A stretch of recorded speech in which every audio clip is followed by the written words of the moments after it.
So that this place now becomes here, and you still have something greater ahead of you.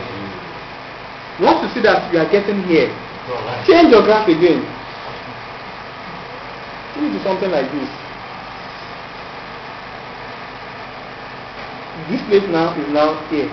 You move forward again. You must always have something ahead of you to look forward to. Do you understand? Most times it's when we think we've gotten here. That's when we start having problems. Please, Chairman, I'm taking this along. Okay, no problem. You remember the first one is just one. It's just one that you drew there. Everything in life is like this.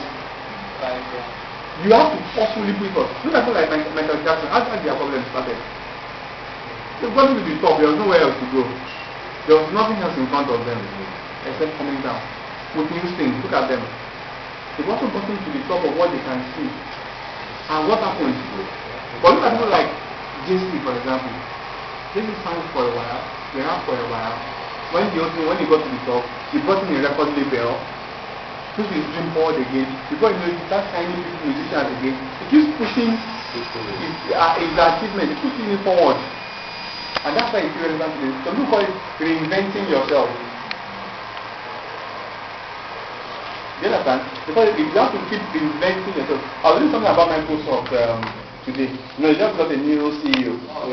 Yeah. Now the CEO was saying that they were asking, they say a lot of companies have come and gone. How was Microsoft able to survive? And you get that Microsoft did not only survive, but Microsoft succeed all these years. That their fight was not a fight of survival. It's a matter of how successful would they be. They already planned out to be successful.